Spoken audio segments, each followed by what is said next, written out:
It is a great honor to welcome Samuel Gregg once again onto the show. He was formerly affiliated with the Acton Institute. Now he's affiliated with the American Institute for Economic Research. He recently authored a new book. It is titled The Next American Economy. How are you today, Sam? Thank you for joining the show. Thank you for having me on. It's great to be back with you.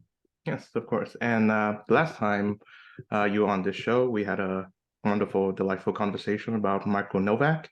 And of course, like the introduction, you were part of the Acton Institute, and now you've moved places of employment. So tell us about the American Institute for Economic Research. Well, the American Institute for Economic Research was set up in 1933, which makes it the oldest free market think tank, certainly in the United States, if not the world. And it exists, as the name suggests, to engage in economic research, particularly into the areas of political economy, monetary theory, as well as what you might call bread and butter economics in terms of what's going on in the American economy and the global economy more generally. It's located in Great Barrington, Massachusetts, and it engages in obviously research, but also programming in and outside the United States. And it also has a pretty large media presence and outreach. And it very much promotes the idea of free markets, limited government, and a society in which liberty and virtue are taken equally seriously. Mm-hmm. So, of course, your book, The Next American Economy, was released last year, I believe, in 2022. That's right, October last year. Mm-hmm. And I've been waiting to get you on the show since its publication. But my first question would be, what would be the target audience for this book? Well, on one level, given the title, it's clearly for Americans. There are things that people living outside the United States, I think, can learn from this book, because many of the same debates about things like free trade versus protectionism versus dynamic competition over and against things like industrial policy are debates that are playing out not just in America, but around the world, and not just in the Western world, but in other parts of the global economy as well. At the same time, much of the focus is obviously upon what's been going on in the American economy since, really since the Great Recession in many respects, but also some of the specific debates that have broken out among Americans about the future direction of the American economy, whether in fact it's going to be one in which economic liberty, limited government, all the things that we associate with free market economies is going to be the way forward, or whether something that I call state capitalism is going to be the way forward.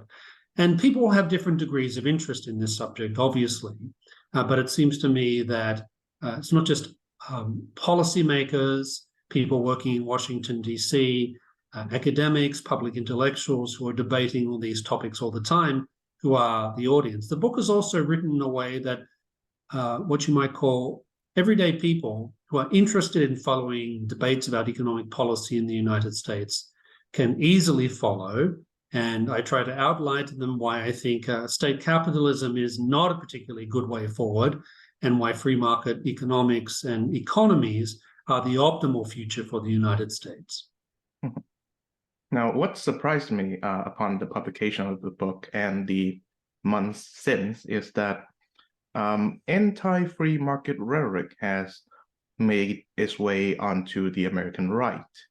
And I suppose either because Donald Trump was president, or Tucker Carlson became the #1 host on Fox News until his unfortunate firing. But how would you explain this migration of rhetoric from the left to the right? Well, I think the first thing to recognize is that on the American right, there's always been strong protectionist, strong state interventionist inclinations. If you go back, for example, to the 19th century, Certainly after the Lincoln presidency, the Republican Party was the party of protectionism and was very much against free trade.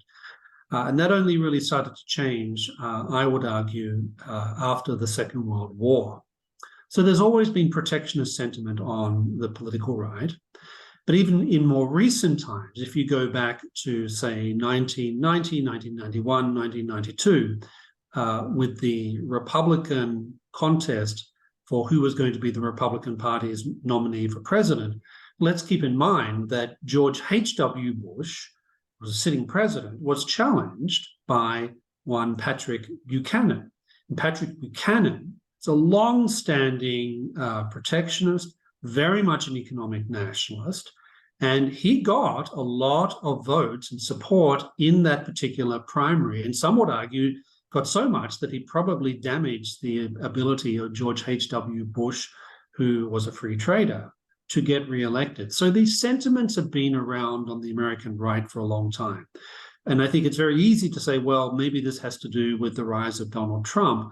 But I think President Trump, or ex-President Trump, I should say, was very much playing off long-standing themes among particular parts of the American conservative tradition, which had particular resonance, certainly after the Great Recession, and even more so following the rise of China. So I suppose, does the economic recession of 2008 and 9, and of course the political fallout of this, we see both the left-wing and the right-wing backlash to what they deem to be neoliberal globalization.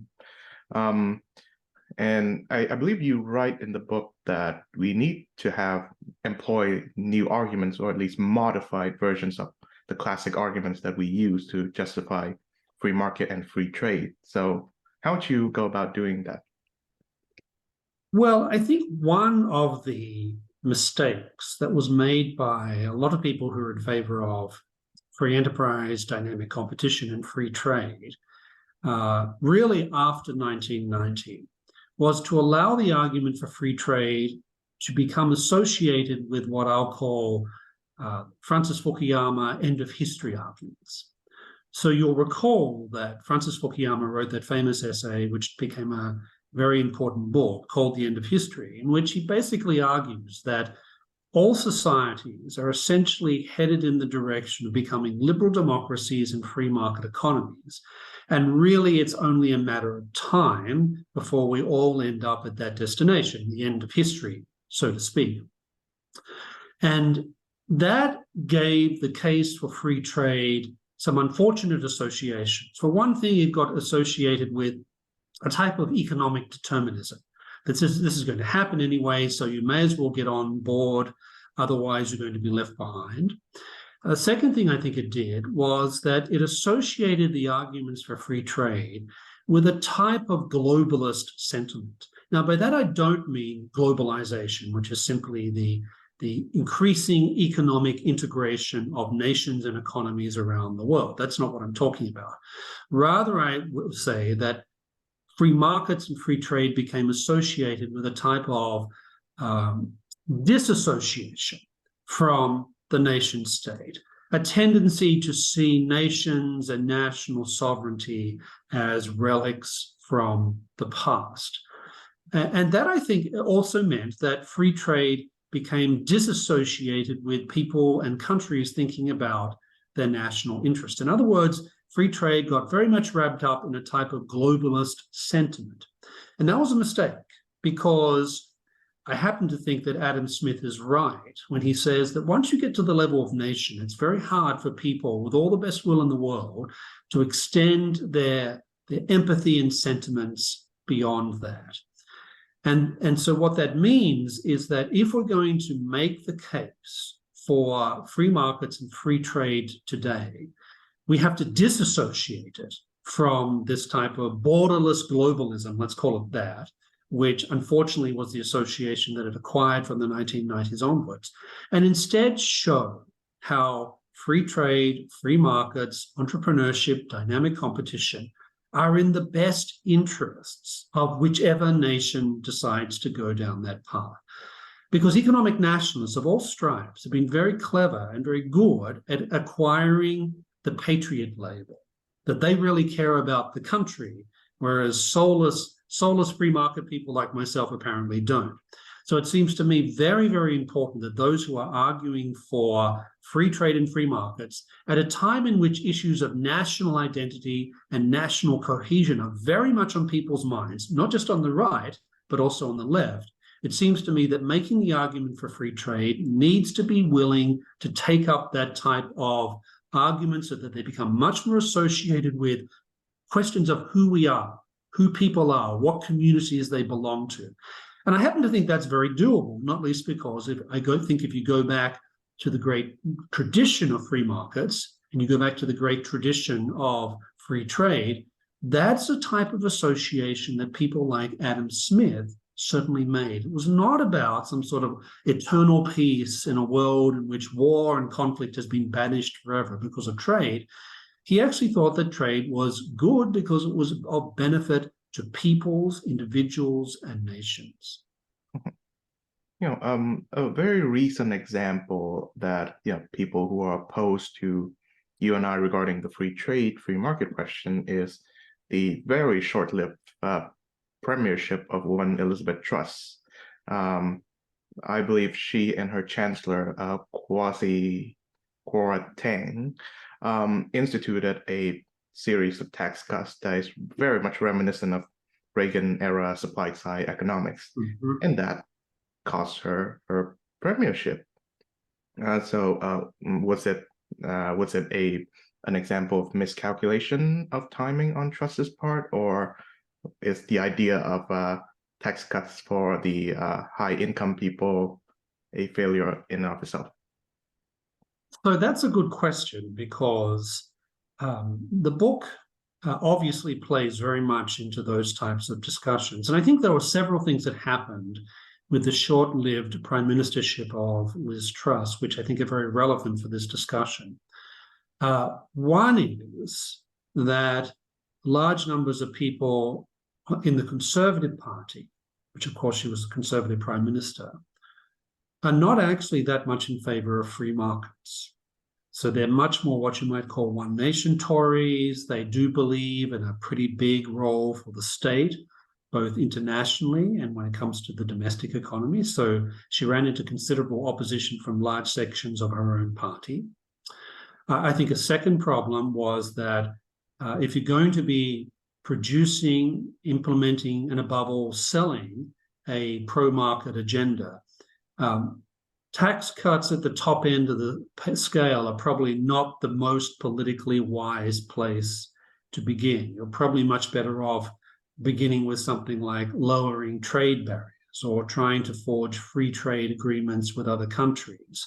That's a much easier selling point in many respects. I also think that markets, one of the reasons markets reacted relatively in a relatively hostile way to her proposals was that there wasn't much by way of spending cuts that went along with her efforts to reduce taxes. And markets reacted against that because the logical question they asked was, well, where's the money going to come from in order to keep funding all these entitlement and welfare programs? So when you think about it that way, you start to realize, okay, so there was clearly some serious messaging problems. They probably didn't start in the best place politically when it came to selling the economic liberalization agenda. And also, they clearly had a problem in terms of selling the message to the various constituencies that they needed to, because markets were going to ask that question. Okay, you're going to reduce taxes, great, but who's going to pay then for all these different programs which you don't seem willing to address? And in fact, it seemed to me odd that if you're going to go down the path of tax cuts, then you need to do and detail the difficult business of where you're going to cut spending at the same time. And that seems to me, so there's a series of strategic miscalculations and bad politics that I think help to explain why the Liz Truss prime ministership lasted such a short period of time. So let's turn to a, I guess, historical example in that, well, you've mentioned Adam Smith before, and we can't have a conversation about free markets without mentioning Adam Smith. Right. And at the time that he wrote his great treatise, The Wealth of Nations, he was going up against what I suppose to be the economic orthodoxy of the time, which is mercantilism. And Right. The Wealth of Nations successfully, I think, make the intellectual case against mercantilism the same way as, I guess, Augustine made the intellectual case against Manichaeanism. So it was totally demolished rationally, but it's still, of course, Manichaeanism still finds its contemporary manifestations everywhere. You and I both know it politically and socially. And the same way as mercantilism, it is intellectually unsound, but it still has huge political and social purchase, and also amongst the left and the right, and we are seeing it today. So what was Adam Smith's arguments against mercantilism? Well, mercantilism, or the mercantile system, as Adam Smith described it famously, his main criticism was that it was based on a fundamental misunderstanding about the purpose of economic production. So mercantilists basically argued that the purpose of the economy is to serve production. In other words, to make sure that businesses were producing goods and services.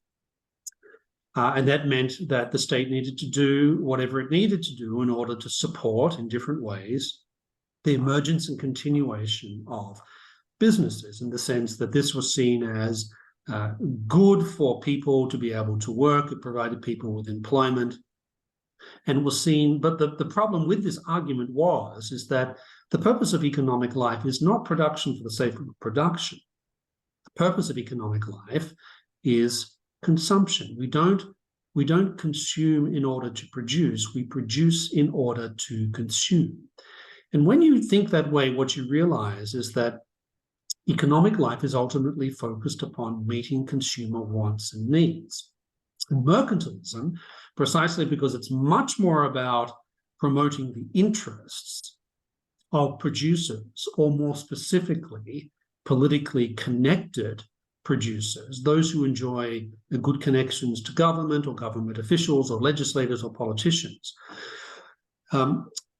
Smith was basically saying, this is basically an upside down way of looking at the nature of economic life and its ultimate purposes. And when you say that, okay, well, consumption is the end, is the purpose of economic life, then that changes the way you think about everything. Suddenly, you start thinking about, what do consumers want and need, rather than how do I get a tariff or a privilege or a subsidy from the government.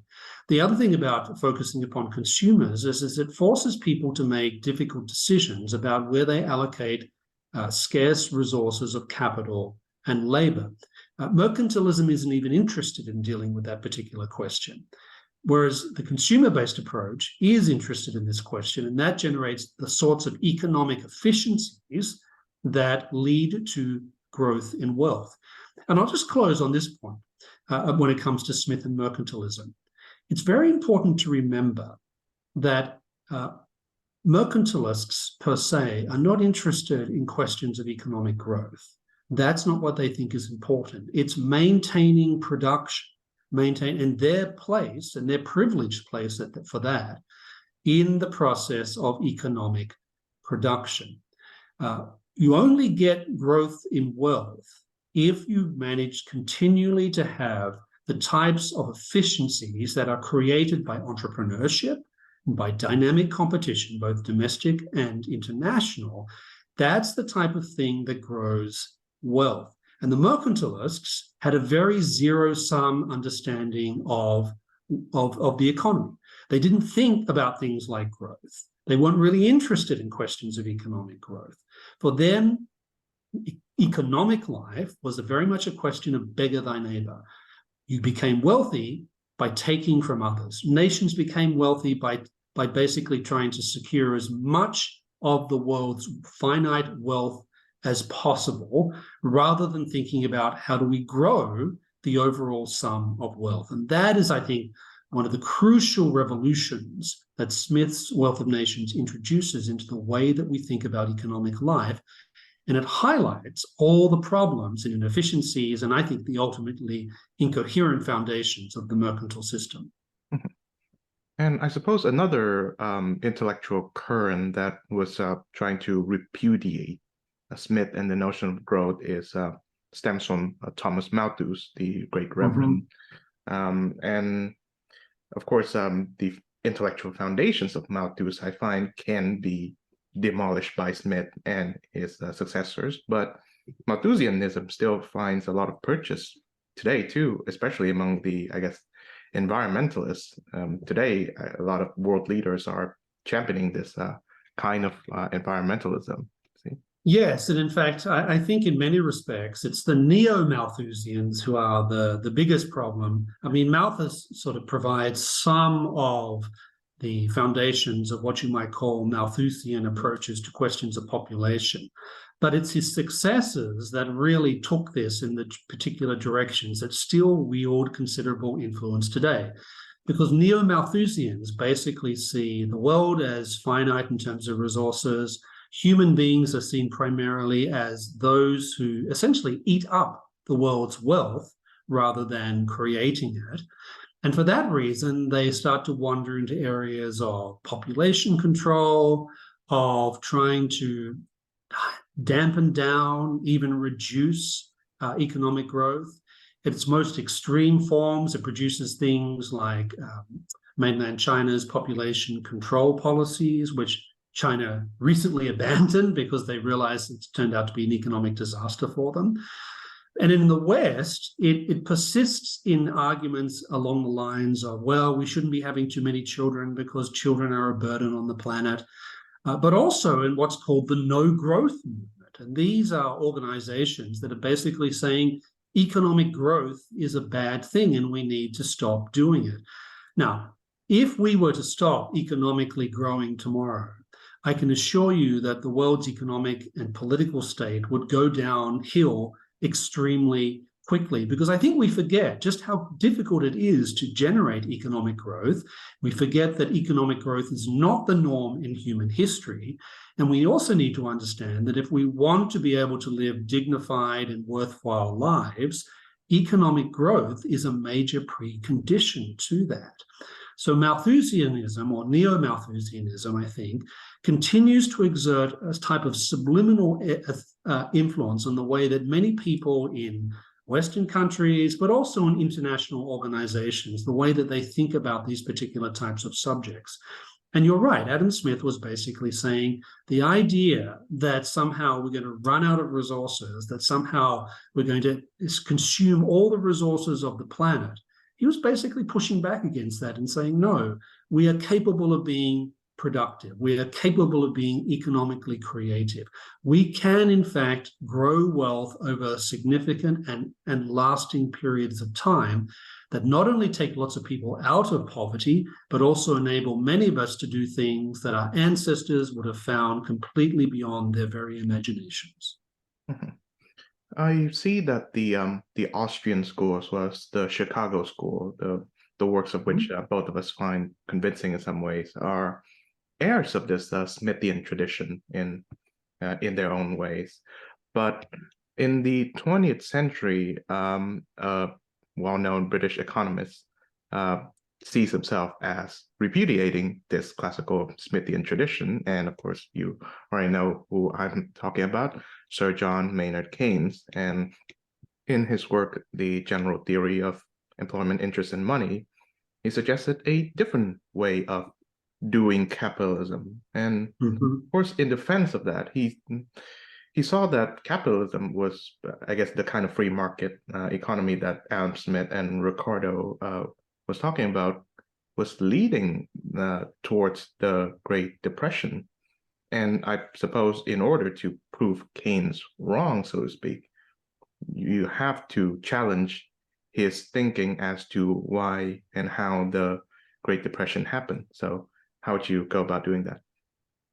Well, the first thing I'd say is that the intellectual, conceptual difficulty with Keynes's general theory is that he tries to move economics away from, let's call it price theory, a focus on the movement of free prices in light of people's wants and needs and what's happening on the production side. That essentially, I think, was a key insight of classical economics. It's obviously something that plays a major role in Austrian economics. It also plays a significant role in the Chicago School of Economics. But Keynes moves us away from that, away from prices, and wants us to think about the economy in terms of aggregates, aggregate demand, aggregate supply. And one of the reasons he wants to do that is because he believes that governments can make macro decisions about supply and demand in ways that they are able to manage a market economy without completely destroying the workings of free prices, without completely undermining competition, and without completely undermining property rights. So the problem, of course, with all that is it runs into what F.A. Hayek called the knowledge problem, because Keynesian economics relies to a certain extent upon planners, macroeconomic planners, being able to plan and know things that they can't possibly know about, in which we have relatively poor predictive powers when it comes to trying to understand what's happening, what's likely to happen in the future. But it also, by definition, messes up the process by which information is transmitted via the free price system. So those are some of the very basic problems with Keynesian ideas and neo-Keynesian ideas that the Chicago School and the Austrian School have underlined and pointed out relentlessly. But in terms of when it comes to the Great Depression, I think this comes down to a fundamental debate between Keynes on the one hand and Hayek, F.A. Hayek on the other. And they had this tremendous debate all through the 1930s about not just what to do about the Great Recession, but the causes. And some of those arguments are still going on today, right? I think we'll probably be arguing about the causes of the Great Depression until the end of history, so to speak. But essentially for Hayek, it's a question of malinvestment, and the malinvestment is on such a scale that you have to basically let the economy wind its way through these problems and sort of in a type of clearing way, that these errors of investment would be cleared out. Keynes, on the other hand, is actually not so interested in the causes of the Great Depression. He spends most of his time thinking about how do we deal with it. And in this regard, I think it's very important, to be fair to Keynes, to point out that he's looking at a context, particularly a Western European context, where he's seeing, in the light of this terrible depression, democratic governments in Central Europe, Southern Europe, in fact, most of Europe, were basically being consumed and taken over by extremes of the left or extremes of the right. And Keynes was very worried that if the state didn't do something, or at least be seen to be doing something, then democratic systems would be in danger, because populists and extreme interventionists and people on the hard left and the hard right would come along offering easy solutions. So for Keynes, he was prepared to put up with a fair amount of economic inefficiency in order to deal with the fact that you don't want the hard left or the hard right taking over. The flip side of that, of course, and this is Hayek's point, is that, well, in the short term and even medium term, that's understandable, even if you do understand that it's economically not the right way forward. But Hayek's point is that in the long term, this stores up all sorts of very serious long-term economic problems, as well as political problems, whereby people become accustomed to the state doing more and more activity in the economy and offering to try and solve problems that ultimately, economically speaking, are beyond the capacity of government to solve. So it's funny, isn't it? Because I think some of the debates that existed in the 1920s and 1930s, in many respects, we're reliving them now, albeit using different labels and different language. but some of the fundamental debates, whether it comes to free trade versus protectionism or dynamic competition versus industrial policy, it's very easy to see when you look very closely, and my book talks about this, some of the parallels between now and what was going on in the 1920s and 1930s. I believe Keynes was famously known for saying, when the facts change, I change my mind. What do you do, sir?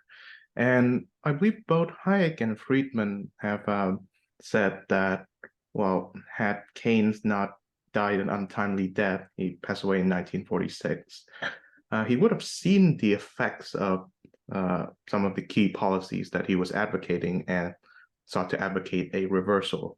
So let's say Keynes lived past the year 1946, would he see the facts and change his mind? Well, that's of course a exercise in historical speculation. He famously remarked to Hayek not long before he died, I'm talking about Keynes now, that with a snap of his fingers, he could basically turn around the trend of economic thinking, which in that time was very much towards managed economies, top-down government intervention, etc. And he was very much convinced of his ability to sort of change both the thinking of his disciples, but also public opinion more generally about these issues.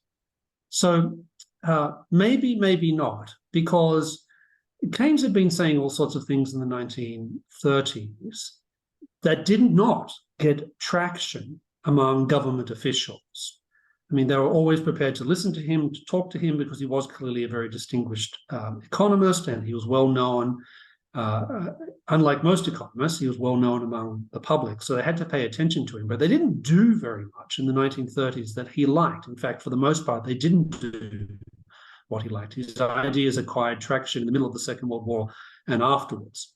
So there's no guarantee that certainly policymakers would have immediately just shifted away from interventionism and back towards markets.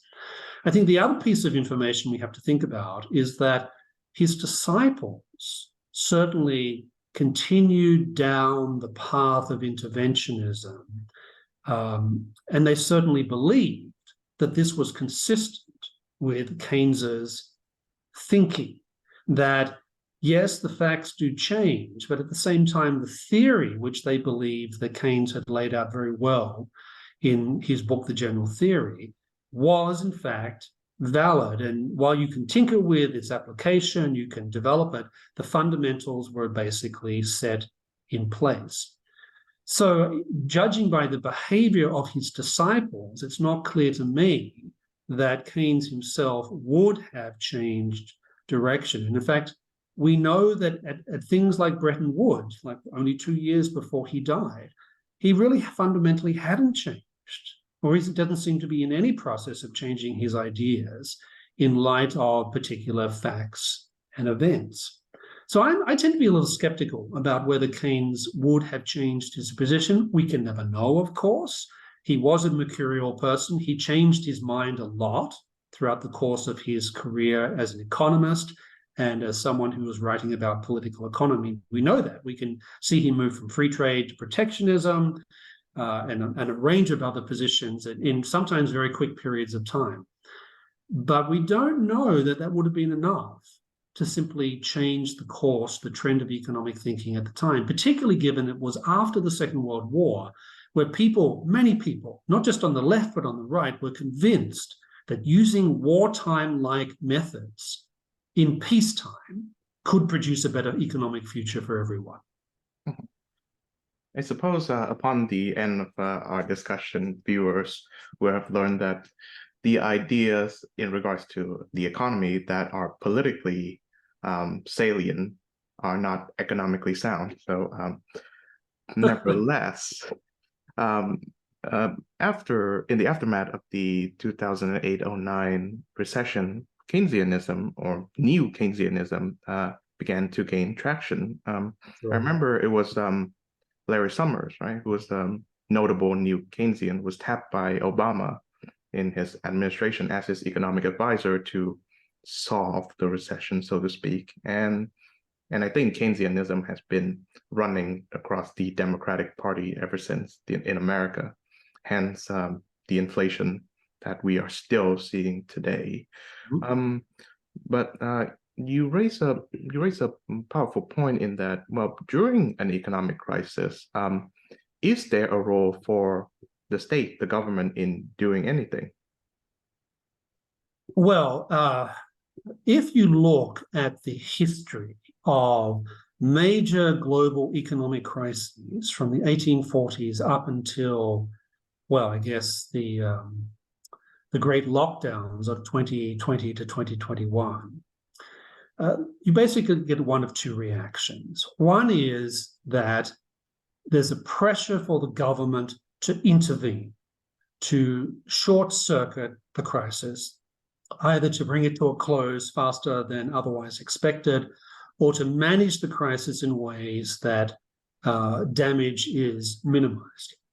And of course, there's a lot of popular support for that because people get scared. Understandably, they get scared, they get worried, and they look to the government to try and fix what is a crisis situation. So we shouldn't be surprised that that happens. At the same time, it's also the case that we have had major economic crises in the past, and the response of governments has actually been to engage in things like deregulation or reducing tariffs and winding back on protectionism. A good example would be the economic crises that hit the world in the mid-1840s. You had bank failures, you had famine, you had all sorts of economic problems sweeping through the world at that particular point in time. Yet this was also the time the response of governments was, for the most part, to try and liberalize their economies. So, for example, you had the Corn Laws Act of 1846, which basically committed Britain to unilateral trade liberalization. You had other countries expanding their trading links. You had people getting up and moving to different parts of the world, seeking different opportunity. So that was a type of free market response to crisis. Another would be the crisis of the 1970s, the stagflation of the 1970s.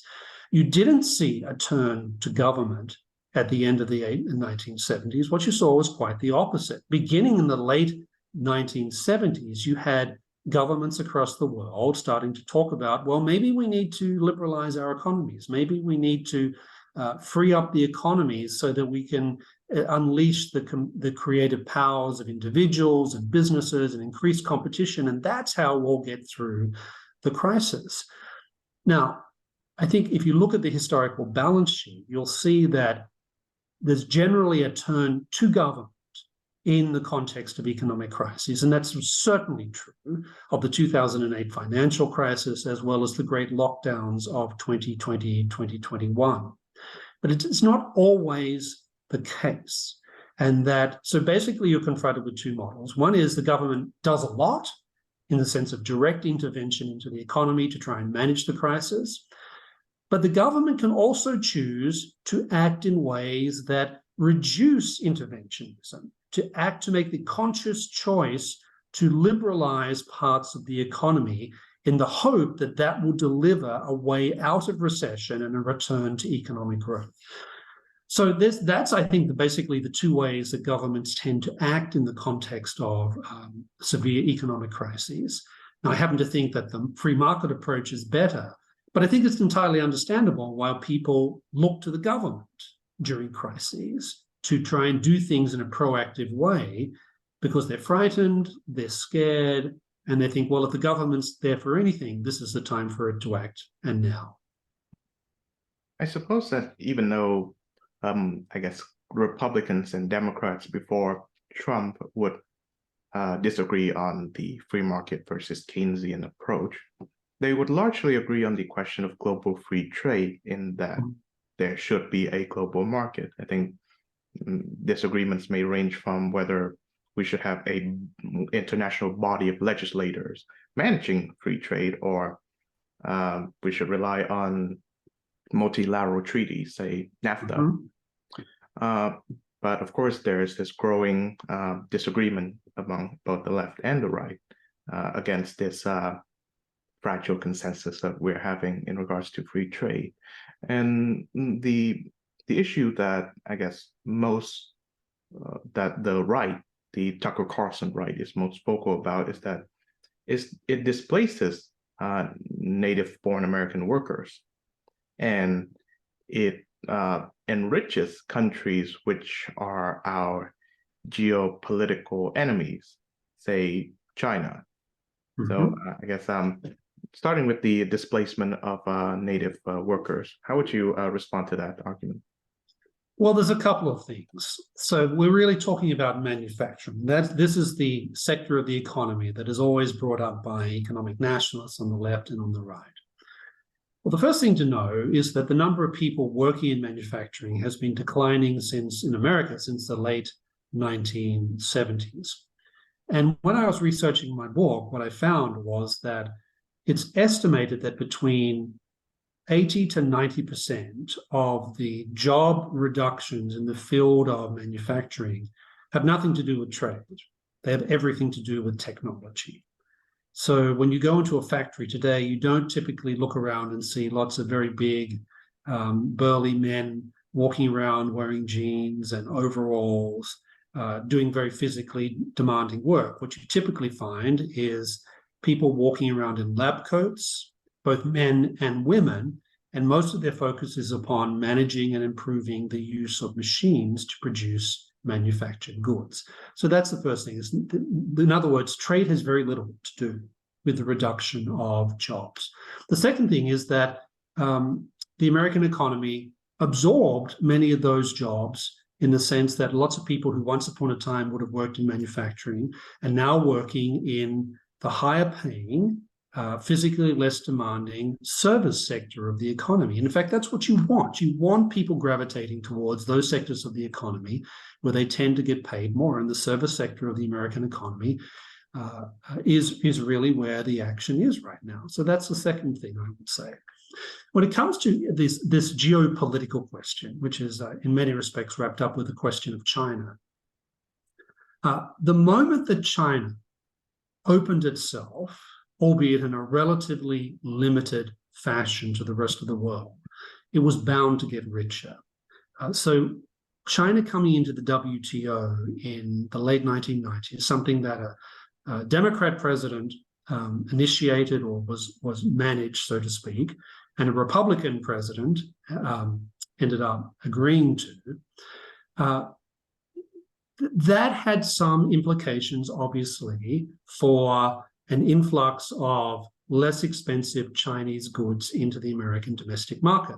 But it also meant lots of American investment and businesses being set up in mainland China, and a lot of wealth for Americans being derived as a consequence of that. So that's the thing about free trade. Remember, it's mutually enriching. And I think in part of this discussion we have about China, or any country with whom we engage in, America engages in extensive trade, we tend to focus upon where we think we lose. And we don't pay enough attention to the fact that overall we win. And that's the thing about free trade. It produces mutually beneficial arrangements for anyone who's involved in the trade. So that's produced, I think, lots of wealth for the United States. It's helped to facilitate the area of high-tech manufacturing, which is where America has its comparative advantages. Now, I'm not denying that there are significant geopolitical challenges associated with China. But I think that has a lot more to do with internal decisions made by Beijing, and particularly since 2012, when Xi came to power, about the type of society and the type of economy that they wanted to produce. I don't think that has very much to do with trade at all. And what's interesting about the trade relationship with China is that American businesses are already starting to pull out of China and move a lot of their enterprises and even their factories to other parts of the world, because it's no longer, in many cases, to their advantage to do business in China. Because one, China's great advantage, which was its labor supply, is drying up thanks to its one-child policy. The other thing that's happening is that a lot of Americans are looking at China and saying, property rights are becoming less and less secure. I have very little to no confidence in the court system to render fair judgments when it comes to things like contractual disputes. In other words, the cultural, economic, and legal environment that made China attractive to some American companies is rapidly deteriorating, and American companies are getting up and leaving. And this is happening without any prompting from Washington, DC. So I think in the long term, these things will sort themselves out. What I think is a mistake is if the United States decided that it wanted to engage in a trade war with China. And the reason I worry about that is because no one wins from trade wars. Everyone is a loser in that particular economic context. It's really a question of how far can you smash each other down before one person says, okay, that's enough. And that's not a particularly winning geopolitical strategy, at least economically speaking, when it comes to America's relationship with China. So continuing on to the question of the Sino-American trade relationship, I think another reservation against continuing this trade relations between the two countries is the human rights dimension. So I would like to quote from the conservative, I suppose, the economic nationalist Orrin Cass. He says, quote, America's celebrities and CEOs can also decamp to China if they prefer to earn profits there and avoid the burdens of free expression here. As LeBron James observed last time he was caught between the rock of CCP human rights abuses and the hard place of sneaker sales. Yes, we do have freedom of speech, but there can be a lot of negative that comes with that too. And I believe it was last year that former pro wrestler and actor John Cena was infamously jeered because he refused to say that Taiwan is a country in order to preserve ticket sales of Fast and Furious #9 or whatever in China. So, and that is not to mention the restriction on free speech and free expression, as well as the subjugation of its many minority populations, including the Tibetans and Uyghurs. So for the most part, that is what both the left and the right can find legitimate cause for grievances there. Yes, it's very clear that the Chinese regime is not a nice regime. It is a communist regime. It is an authoritarian regime. So no one should be surprised that they engage in this type of repression. This is what Marxists do. This is part of what it means to be a communist. You don't care about things like human dignity because human dignity is an empty concept to someone who's a philosophical materialist. So that being said, it is already against the law for American companies to engage in business transactions with companies anywhere around the world that are proven to be involved in human rights violations, whether it's things like forced labor, any type of thing that results in gross violation of human rights. So that's the first thing. So then companies have been prosecuted for that. So it's not as if there aren't existing laws and mechanisms for dealing with this particular type of problem. So that's the first thing. The second thing is trying to work out when, in fact, a product has involved the use of slave labor or forced labor is actually very hard. I mean, at what point of the process do you say, okay, this particular amount of good or this particular degree of value that was invested comes from slave labor? I mean, it's very, very difficult to determine these sorts of things. So that's the second thing I would say.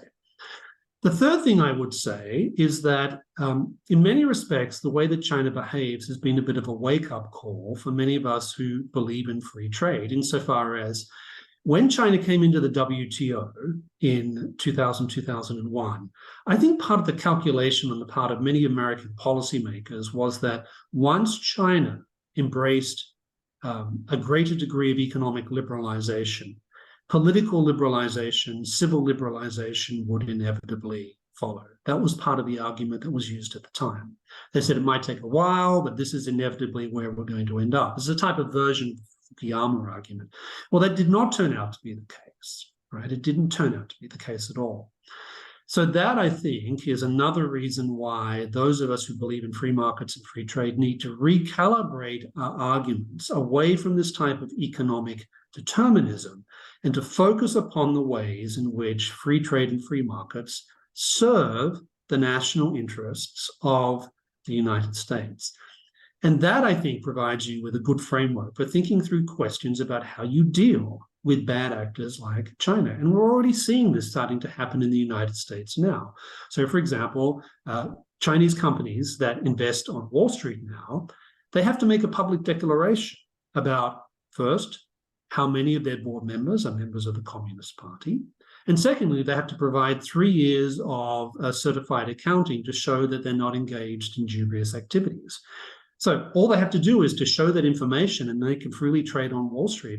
But remember that this wasn't demanded of a lot of Chinese companies. In fact, most Chinese companies up until relatively recently. And none of what I've just said in terms of these requirements of, now things that Chinese companies investing in Wall Street must do, none of this involves restriction of trade. None of this involves restrictions on their ability to enter into freely agreed exchanges. All it does is provide transparency about what these companies are doing. And the other thing, of course, a third thing I should mention is that the United States is fully within its rights to do things like prosecute Chinese nationals and Chinese businesses that engage in things like intellectual property rights theft. That's been going on for a while, but it's only really in 2008 that we saw lots of prosecutions begin for this. But again, this is completely consistent with the free market position because free marketers do not tolerate theft, right? Because free marketers, free traders believe in property rights. And one of the things that goes along with that is you must be prepared to punish and deter people from engaging in this type of theft, because that makes, I think, a free market system much more viable when people know that if they engage in theft, whether it's intellectual or practical or material, they will be punished. So, if you followed the news recently, which I don't do often, I hear that the Chinese company TikTok is getting banned in the US, or at least the app. And a year before, American politicians were talking about banning Huawei and its 5G technology. And I thought that, well, if why would Americans want to waste time, ruining the livelihoods of prominent Chinese businessmen while the China itself can do that without much difficulty. Like for years we haven't heard from Jack Ma, and then he has to move to Japan to avoid prosecution. But nevertheless, you've touched on this in that these are salvos of a trade war, and however much we can complain about the quality or the social effects of, say, TikTok or Huawei, the company, they are limiting to free trade between the two countries. So how would you as an economic policy wonk deal with these two entities along with other CCP affiliated business companies? Well, the first thing to note is that free traders and free markets have always affirmed that one exception to their commitment to free trade, of course, is national security. Right? So Adam Smith put it this way. He said, defense trumps opulence. And the reason he says this, of course, is that you can't have a flourishing, dynamic economy and a strong commercial society that goes alongside that if the nation can't defend itself, if it's incapable of defending its own borders, if it's incapable of resisting aggression from abroad. And that means that those companies that, whether it's China or whether it's France or Russia or whoever, those companies that engage in activities that are generally and genuinely damaging to the national interest and the national security of the United States government has every right in the world to act against them. So that's the first thing. So if companies like WeWe or TikTok are engaged in these types of activities, it's entirely reasonable for the federal government in the United States to take action against them. First point. Second point, however, which has to go alongside that, is that national security is not a get-out-of-jail-free card for every protectionist and industrial policy scheme that's ever been dreamt up. And unfortunately, what we've seen over the past few years is a number of cases rising in which American businesses are trying to appeal to national security as a way to try and limit not just competition from abroad, but also domestic competition as well. The most ridiculous example I've heard of is the fitness manufacturing industry claiming that it deserves some sort of protection or subsidy or tariff from the federal government because fit Americans are in the national interest and crucial for the national security of the United States. I mean, that's the sort of ludicrous level to which these arguments can be taken.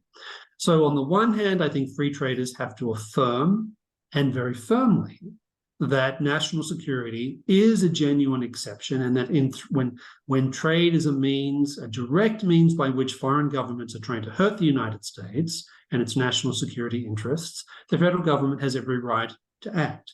The flip side of that is that not every claim to a national security exemption is in fact a legitimate claim to a national security exemption. In fact, most such claims are not, in fact, genuine national security exemptions. And this is why you need wise policymakers. This is why you need economic statesmen, because they are the people who are very good at thinking through these questions on the level of principle and then coming out with principled answers. And in the book, I actually talk about how people like Adam Smith, but also the great conservative statesman, and who also happened to be very much committed to free markets and free trade, Edmund Burke, how he and those two individuals thought very carefully through these particular types of questions.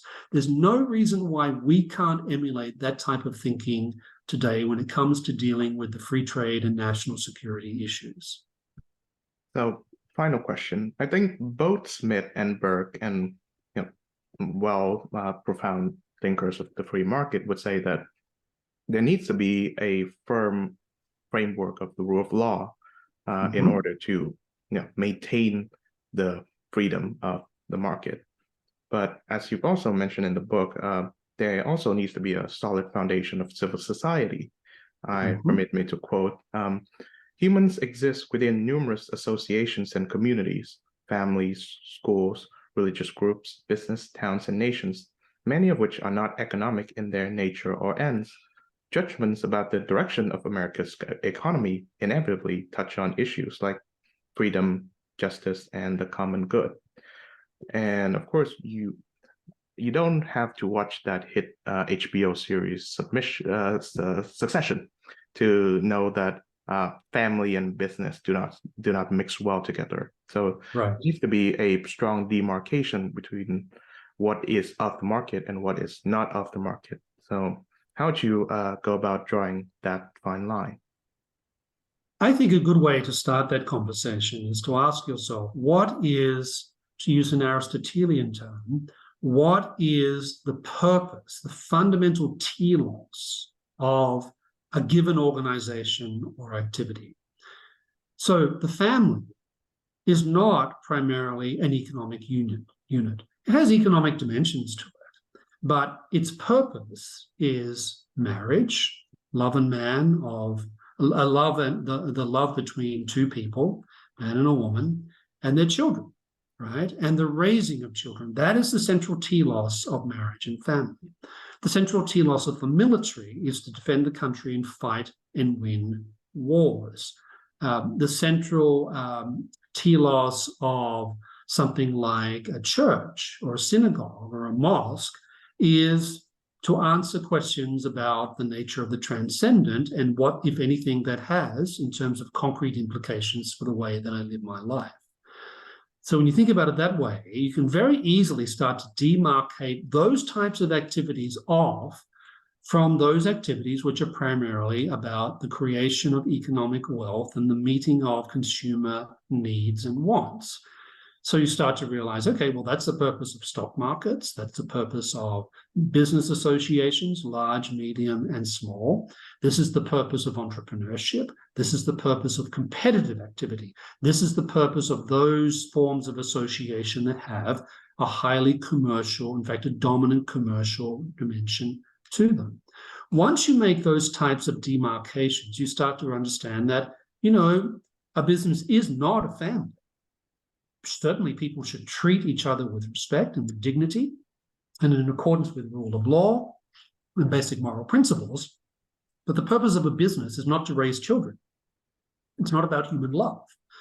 By the same token, trying to transpose the telos of business onto a family, I guarantee will end up destroying that family at some point. In fact, one of my often unsolicited pieces of advice when people ask me about different economic subjects or financial subjects or commercial subjects is generally don't do business with family members, because I think it introduces the logic of commerce into relationships that, generally speaking, are not designed to accommodate and let those types of relationships flow. And when family does become mixed up with business, you can end up with subtle forms of cronyism. I think you end up with suboptimal economic performance. And you also end up with this inability and unwillingness and difficulty in trusting people, putting your trust in people who are not family members. And of course, trust in people you don't know and know very little about is essential for the workings of markets, exchange, and commercial organizations. So I think when you start to think about it this way, ask yourself, what is the telos of a given organization? And then ask yourself, okay, how much of this is actually economic and how much of this has nothing to do with economics whatsoever? And what should be kept firmly away from the economy and what is actually essential to sound economic activity? Those types of distinctions, I think, are very good in terms of helping us work through the types of problems that you're identifying. So to paraphrase Benjamin Franklin, when he was asked what type of state, nation-state America should be, he would say a commercial republic if you can keep it. And I certainly hope that America can remain that way. Thank you very much, Samuel Gregg, for joining this program. Thanks for having me on. It's been great to be with you. I would recommend his book, The Next American Economy, to those who want to maintain America as a commercial republic. Thank you again. Take care.